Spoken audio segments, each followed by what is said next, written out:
आए हैं बोरवली से, शिवाजी नगर से, और बहुत अच्छा लगा यहाँ पे देख के। फर्स्ट टाइम आए हैं। मैनेजमेंट भी बहुत अच्छा है, बहुत अच्छी सेवा हो रही है गौ माता की, और बहुत बढ़िया मैनेजमेंट के साथ साथ एनवायरनमेंट भी दिया हुआ है। पिछले ब्लॉग में केशव षष्ठी गौशाला को लेकर हमने जिक्र किया था कि ये देश की आधुनिक गौशालाओं में इस गौशाला का शुमार है। पिछले महीनों जब यहाँ पर कर्नाटक के पशु संवर्धन मंत्री प्रभु जी यहाँ पर पधारे तो उन्होंने इस केशव षष्ठी गौशाला को देश की नंबर 1 गौशाला कहा था और इसकी काफ़ी सुर्खियाँ भी रही थी। अब ये नंबर 1 गौशाला क्यों है, इस बारे में हमें आज बताएंगे इस केशव षष्ठी गौशाला के कार्यवाह डॉक्टर सुशील अग्रवाल, जो कि एक नगर सेवक भी है, प्रभाग समिति के सभापति भी है और केशव षष्ठी गौशाला के कार्यवाह। डॉक्टर साहब का नमस्कार। ये गौशाला इसको कर्नाटक के पशु संवर्धन मंत्री जब यहाँ दौरा किया था, उन्होंने इस गौशाला को देश की नंबर 1 गौशाला कहा था। तो ऐसी क्या उपलब्धियाँ है इस गौशाला की कि ये नंबर 1 है, आत्मनिर्भर गौशाला है? देखिए, जब भी कर्नाटका के पशु संवर्धन मंत्री श्री प्रभु जी चौहान यहाँ पे पधारे थे, तब वो एक सरकारी दौरे पे निकले थे कि देश भर में उन्होंने 3 गौशालाओं का चयन किया था कि यहाँ पे वो गौशाला देख के उन्हें अपने राज्य के अंदर हर ज़िले के अंदर एक गौशाला का निर्माण करना है जो कि एक आत्मनिर्भर गौशाला रहे। तो उसमें से उन्होंने केशव षष्ठी स्थित हमारी ये गौशाला का भी चयन किया था और वो यहाँ पे पधारे थे। और सब देखने के बाद में उन्होंने ये टिप्पणी की थी पत्रकार परिषद के अंदर कि ये एक उनके द्वारा देखी गई करीब 100 से ज़्यादा गौशालाओं में सबसे अच्छी गौशाला है, सुनियोजित गौशाला है। और उन्होंने एक आदर्श गौशाला का किताब हमें दिया था। तो ये उनकी अपनी टिप्पणी थी। मैं ये बताना चाहूँगा आपको कि गौशाला अलग दूसरी गौशाला से अलग क्यों है और हम क्या यहाँ पे अलग चीज़ करते हैं जिससे इसका फ़ायदा देश भर की सभी गौशाला को मिले। इस प्रकार का काम यहाँ पे करते हैं, ये आपको एक संक्षिप्त में बताना चाहूँगा। विश्व हिंदू परिषद द्वारा ये गौशाला की स्थापना और संचालन किए गए थे, करीब 20-22 वर्ष हो गए। तब ये गौशाला बहुत छोटे स्वरूप की थी और अब ये गौशाला एक प्रकल्प का रूप लेके आगे बढ़ रही है। सबसे पहला तो यहाँ पे सभी गाय आपने देखी होगी कि सब गाय गीर जाति की है। गुजरात की जो गीर गाय रहती है वो गीर जाति का वंश संवर्धन यहाँ पे किया जाता है और दूसरी कोई भी जाति की गाय यहाँ पर नहीं है। तो एक गीर जाति की गाय का संवर्धन किया जाता है, उससे प्राप्त होने वाले दूध और गोबर और गौमूत्र का भरपूर उपयोग करके हम यहाँ पे आगे के उत्पादन बनाए जाते हैं। जैसा कि अभी आप यहाँ पे देख रहे हैं कि गोबर और गौमूत्र से विभिन्न प्रकार के उत्पादन हमारी गौशाला के माध्यम से बनाए जा रहे हैं। गौमूत्र अर्क है, रसार्क है, ये शैम्पू है, हर्बल ऑयल है, प्लांट नेक्टर है, 3 प्रकार के दंत मंजन है, फेस पैक, फिनाइल, ये इस प्रकार के हम प्रोडक्ट यहाँ पे बनाते हैं जिससे में गोबर और गौमूत्र उसके साथ साथ में जड़ी बूटियों का उपयोग किया जाता है और कई वर्षों से प्रोडक्ट बना रहे हैं हम और ये सिद्ध हो चुका है कि ये लेने वाले लोगों को काफ़ी यहाँ पे लाभ मिला है और लोग लाभान्वित हो रहे हैं इससे। और इस प्रकार से लोगों को तो लाभ मिल रहा है पर अप्रत्यक्ष रूप से गौशाला को भी लाभ मिल रहा है। ये इसकी बिक्री होती है और उसका फ़ायदा हमारी गौशाला को होता है जिससे हमें गौ सेवा में मदद मिलती है। डॉक्टर साहब, ये इस गौशाला में जो फिनाइल बनाया गया जाता है, ये इस फिनाइल में और बाज़ार में मिलने वाले आम फिनाइल में क्या अंतर है? देखिए, इस फिनाइल के अंदर हम गौमूत्र का अर्क डालते हैं और जो डालने से, जैसा गौमूत्र हमारे शास्त्रों में लिखा है कि कोई भी शुभ कार्य करने के पहले हम गौमूत्र का छिड़काव करते हैं, गौमूत्र का पोछा लगाते हैं जिससे वहाँ की सारी जो गंदगी दूर हो जाती है और कीटकनाशक के रूप में भी गौमूत्र का उपयोग किया जाता है। तो कहीं ना कहीं ये फिनाइल के साथ में गौमूत्र डालने से इसकी जो क्वालिटी है वो दूसरे फिनाइल के कंपैरेटिवली काफ़ी अच्छी हो जाती है। ये गौशाला विगत 2 वर्षों से 3 वर्षों से पर्यावरण की दिशा में, यहाँ जो होली का त्यौहार जो मुंबई में मनाया जाता है, आप गो काष्ठ की लकड़ियों के माध्यम से ये जो गो काष्ठ की जो होलियाँ जगह जगह पे होती है, तो अगले साल आपकी क्या तैयारी है गोकास्ट की देखिए, लकड़ियों पर? ये कल्पना आई थी कि होलिका दहन पे जो हमारा शास्त्रों के अनुसार लकड़ी से हम होली बना के होलिका का निर्माण करते हैं और होलिका दहन किया जाता है। और गौशालाओं के अंदर या किसानों के यहाँ पे काफ़ी प्रकार मात्रा में गोबर पड़ा रहता है जो कि वेस्ट जाता है। तो ये गोबर से बनी हुई लकड़ी है, ये लकड़ी हमने यहाँ पे बनाई है और लोगों को प्रोत्साहित किया है कि होलिका दहन में पेड़ की कटाई ना करके, पेड़ों की लकड़ी ना करके ये गोबर से बनी हुई लकड़ी से होलिका माता को सजा और बाद में उसका दहन करें।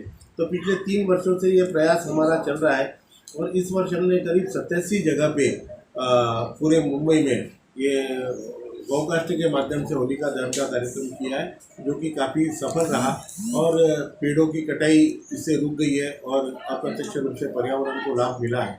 अभी आपके यहाँ के कर्मचारी जयपुर गए थे प्रशिक्षण के लिए, ताकि इसी गौशाला के माध्यम से गोबर से बनी ईंटें और ऑयल पेंट, ये 2 चीज़ों का प्रशिक्षण लेकर आए हैं। उस बारे में थोड़ा बताइए।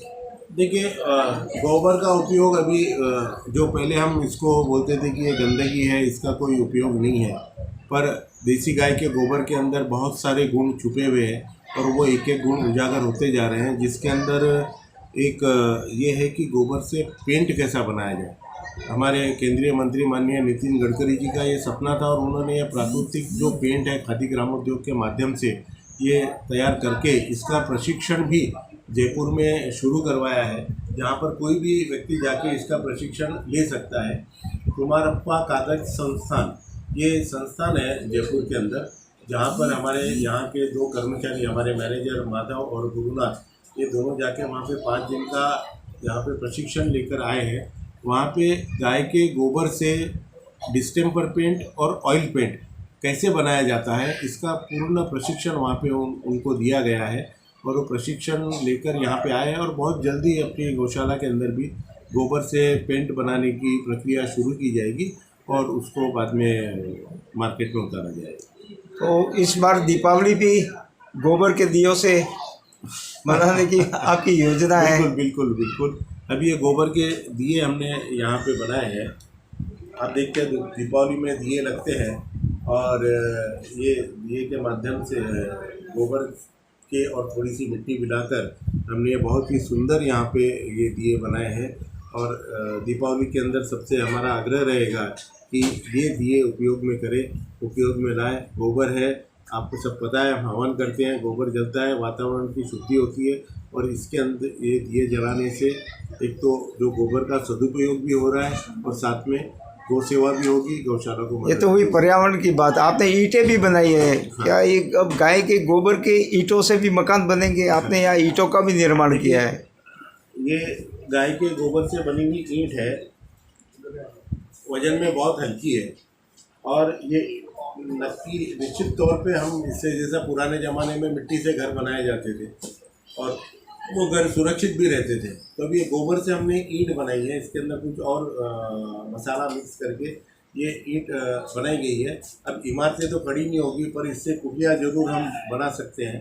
कुछ दिनों के पश्चात हमारा ऐसा विचार है कि गाय का ईंट के साथ साथ में हमने गाय के गोबर से प्लास्टर बनाने की विधि भी यहाँ पे तैयार की है। तो गोबर की ईंट, गोबर का प्लास्टर और गोबर से बना हुआ पेंट, इससे बनी हुई कुटिया जल्दी आपको केशव सृष्टि गौशाला में दिखाई देगी। अपनी ये गौशाला कितनी फीसदी आत्मनिर्भर है? देखिए, गौशाला हमारी चाहे तो हम आत्मनिर्भर गौशाला को तुरंत ही कर सकते हैं, क्योंकि इतने सारे प्रकल्प हमारे साथ में चल रहे हैं। पर फिर भी ये जो प्रकल्प हम चल रहे हैं, हमारा उद्देश्य है ये नई नई चीज़ सीख के ये टेक्नोलॉजी को हम आगे बढ़ाएं, आगे दूसरे गौशाला को और किसानों को ये चीज़ बनाने के लिए प्रेरित करें, जिससे किसानों को गाय को बेचना ना पड़े। गोबर और गौमूत्र का महत्व बता के हम नए नए यहाँ पे प्रयोग किए जाते हैं। हमारे रिसर्च और ये चीज़ जो बनाने के लिए भी काफ़ी खर्चा इसके अंदर किया जाता है और दूध का उत्पादन और ये बेच के निश्चित ही आप एक गौशाला को अच्छी तरीके से चला सकते हैं। मातृ गौरव के पिछले ब्लॉग में हमने आपको केशव सृष्टि गौशाला बताई थी और केशव सृष्टि गौशाला के बारे में हमने ये भी बताया था कि ये देश की आधुनिक गौशालाओं में शुमार है। हमारे साथ इस वक्त यहाँ पर बाबूजी देवकीनंदन जी जिंदल, जो कि विश्व हिंदू परिषद कोंकण प्रांत के अध्यक्ष है और केशव सृष्टि गौशाला के भी अध्यक्ष हैं, और आप केशव सृष्टि से काफ़ी समय से जुड़े हुए हैं। आज हम इनसे बात करेंगे। बाबूजी, आप केशव सृष्टि गौशाला के अध्यक्ष हैं और केशव सृष्टि में आपने एक लंबा सफ़र तय किया है। इस गौशाला का इतिहास बताइए, गौशाला कब से है? गौशाला तो जब से केशव सृष्टि की स्थापना हुई है तब से ही है, लेकिन सबसे पहले गौशाला का संचालन कुछ एक दूसरी संस्था को दिया गया था। वो लोग जो है मेरे ख्याल में ज़्यादा बुज़ुर्ग होने के कारण यहाँ पे गौशाला संभालने के लिए आ नहीं पाते थे, तो उन्होंने किसी एक मैनेजर को छोड़ रखा था, वो जो पूरी तरह से अपनी ड्यूटी, अपना फ़र्ज़ निभाने में कामयाब नहीं हो पा रहा था। तो उस समय मतलब केशव सृष्टि ने जब ये ध्यान में आया कि यहाँ की जो गौशाला की जो हालात है वो अच्छे नहीं हैं। केशव सृष्टि देखने के लिए देश के अनेक भागों से लोग आते हैं, तो गौशाला भी एक आदर्श गौशाला, अच्छी गौशाला हो, इस प्रकार का गौशाला का इनाम इन्होंने अपने केशव सृष्टि के जो ट्रस्टी पदाधिकारी थे उन्होंने सोची। और इसका ये सोचने के बाद में ये ध्यान में आया कि ये कार्य तो अपना विश्व हिंदू परिषद को, जो कि उनके पास गोरक्षा विभाग भी है, तो गोरक्षा विभाग का काम होने के नाते विश्व हिंदू परिषद को के साथ में अगर गौशाला को हम रखेंगे तो इसका संचालन बेहतर होगा। ऐसा सोच केशव सृष्टि के पदाधिकारियों ने सोच करके ये गौशाला विश्व हिंदू परिषद को सौंपी। और मेरा सौभाग्य ये रहा कि विश्व हिंदू परिषद ने मेरे को अध्यक्ष के नाते यहाँ पे नियुक्त किया, और उस समय मंत्री के रूप में श्री राजू जी आप्टे थे। उन्होंने अपने बहुत ज़्यादा परिश्रम से इस गौशाला को तैयार किया। पहले जो पुराने ज़माने में जब गौशाला हमको दी गई थी, तो आज जहाँ पे केशव सृष्टि का मुख्य कार्यालय है, वहाँ पे एक बहुत बड़ा झोपड़ा हुआ करता था। तो वो हमारे को जगह दी गई थी कि भी आप यहाँ पे बैठ करके गौशाला का संचालन करें। और कुल वहाँ पे करीब 40-45 गोधन था और करीब 5-7 लीटर दूध मुश्किल से हो पाता था। इस प्रकार की सी पोजीशन थी। गायों की पोजीशन अच्छी नहीं थी, उनको समय पे खाना नहीं मिलता था, पूरी खुराक नहीं मिल पाती थी। तो ये सब चीज़ ध्यान में हमने दे करके राजू जी के अथक प्रयासों से वो लोग यहाँ पे हर रोज़ राजू जी आते थे, गाय की देखभाल करते थे, उनको खाना पीने की व्यवस्था करते थे। और सबसे बड़ी बात क्या है कि एक आदर्श गौशाला बनाने की एक स्कीम राजू जी ने और हमारे ट्रस्टियों ने मिल कर के तैयार करी, और उसी के अंतर्गत समय के अनुसार यहाँ पे अलग अलग समय पे अलग अलग गायों के लिए शेड बनाए गए। छोटा शेड, ओपन शेड, फिर बड़ा शेड, फिर और बड़ी शेड। उसके बाद में जो गाय दूध देती है उनके लिए अलग शेड, जो गाय बुढ़ी हो चुकी है उसके लिए अलग शेड। तो इस प्रकार किसी व्यवस्था रख करके समय पे उनको खाना देना, हर रोज़ हर सप्ताह एक डॉक्टर यहाँ पे आकर के उन गायों की देखभाल करे और उनको उचित खाने पीने की व्यवस्था और औषधि का भी उन्होंने एक ऐसा मंत्र दिया कि आप जो हर रोज़ खाना देते हैं, चारा डालते हैं, इसमें भी एक औषधि की मात्रा आयुर्वेदिक जाती रहनी चाहिए, ताकि उनके गाय के पेट में कृमि का उत्पादन नहीं हो, कृमि पैदा नहीं हो, ताकि वो बीमार नहीं पड़े। तो इस प्रकार की सी बहुत सोच समझ के समय काफ़ी लगा, और इसको मतलब ये जो आप जो देख रहे हैं गौशाला का कार्यालय, इसको सब बनाने में बहुत समय लगा। और जो यहाँ पे जो 4-5 शेड आप देख रहे हैं, ये भी इसमें बनाने को भी बहुत समय लगा, लेकिन समय धीरे धीरे लोगों ने भी बहुत साथ दिया, केशव षष्ठी के पदाधिकारियों ने भी खूब साथ दिया। और विशेष करके जो गो भक्त यहाँ पे जो आए, उनको आकर के जो मन में एक ऐसी तसल्ली हुई कि भी हम एक अच्छी गौशाला में आए हैं, इस प्रकार का सा उनका एक धारणा बनी। और ख़ास करके भाईंदर के निवासी इसमें बहुत अच्छा साथ दिया।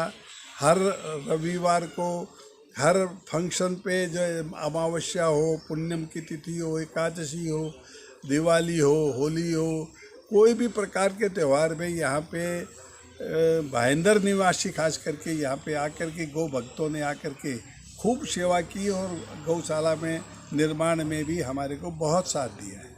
जी, हमसे बात करने के लिए धन्यवाद।